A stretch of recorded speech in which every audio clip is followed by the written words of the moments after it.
Hi, I'm Andy. I'm Coda. Can you explain what coda is? Okay, Coda means I'm hearing, but my parents are deaf. Yeah. Um, I love my parents and deaf, the deaf world, and my friends in the hearing world. CODA is an acronym that stands for Children of Deaf Adults. Hi, I'm Michael Velez, and I'm proud to be a CODA. Many people don't know what CODAs are, but we are a proud, individual, unique community, and we're here to teach you a lot more about it. As a CODA, I was born and raised using American Sign Language, ASL. It is my first language, and English is my second. Many CODAs are brought up bilingual and use both English and ASL as their mode of communication daily. I learned ASL just like how hearing people learn English. I grew up with it. Deafness is beautiful. Signing is beautiful. In knowing two languages, for me personally, I prefer to use ASL. And the reason being is that it's my native language. It comes to me very naturally, more so than English. It's what I feel most comfortable in. It's where I think I'm better at it, and I'm able to express myself in many more ways than I could with English. I am a part of two different cultures, both hearing and deaf, and I think that's pretty cool.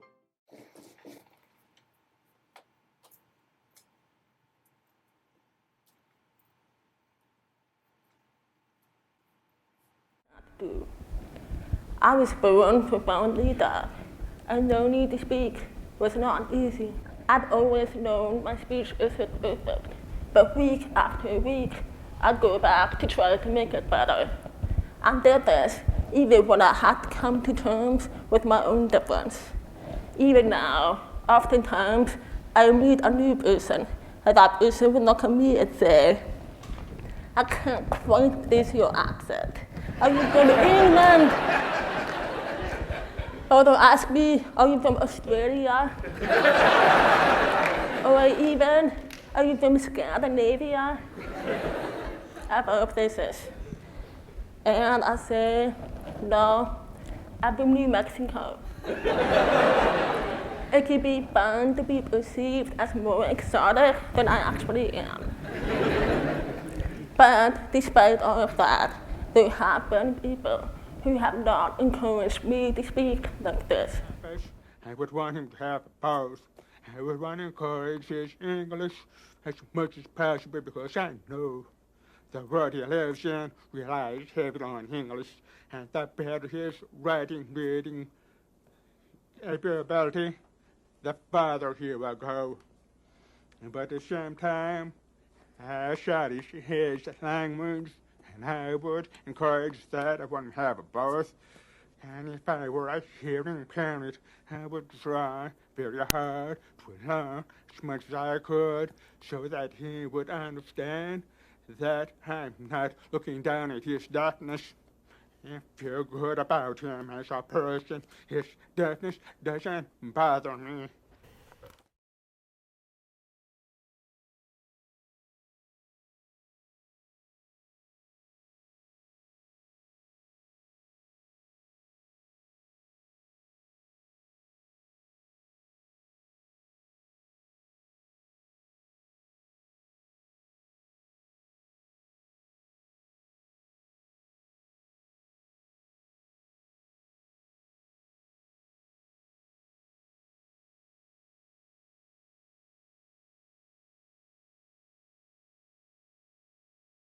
If I didn't know you, I would say that you were an abusing parent.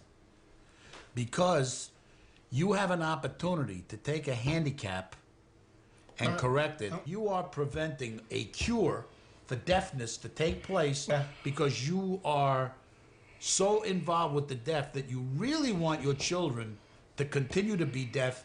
And if they function in the hearing world, that's fine, but they got to be deaf first. If my children grow up to be successful, then what will you say? When they grow up, I'll say congratulations. And what happens if they don't? Come on, you can't predict the future. I can't. Okay. Yeah, you can't predict the future, but you can give your children every opportunity that there is, which you're not. You're not giving them all the opportunities. You are picking for them. Hi, my name is Queen Kosher. I'm here. I'm from here in Boston area. I have been hard of hearing all my life. I refused to get one when I first met my friend Jessica. She was telling me things about it, and I would say, no, I'm not going to get one. I'm afraid of losing my love for music, my love for deaf culture that I just started to be adjusting to, being part of where I felt like I fit in. And it was just, I felt like I finally found my place. And I just felt like, and she kept pushing me and pushing me. 3 years later, I decided I should get a cochlear implant. And because my hearing became so worse, I could only hear 3% without my hearing aid. One of the biggest impacts about the cochlear implant is now I can have conversations with my family when we're in the dog or we're in the car. I was born to hearing parents who did not know sign language and who knew almost nothing about deafness. They had me. This is not too uncommon among children who are born deaf. About 2 to 3 out of every 1,000 children in the United States are born deaf or hard of hearing. 9 out of every 10 children who are born deaf are born to parents who can hear. Of those families, only 10% ever learn to communicate effectively with their deaf child, by which I mean sign language, code speech, other means like that.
We have decided to give our son, Peter, a cochlear implant. I want to give my son opportunities to live in both worlds.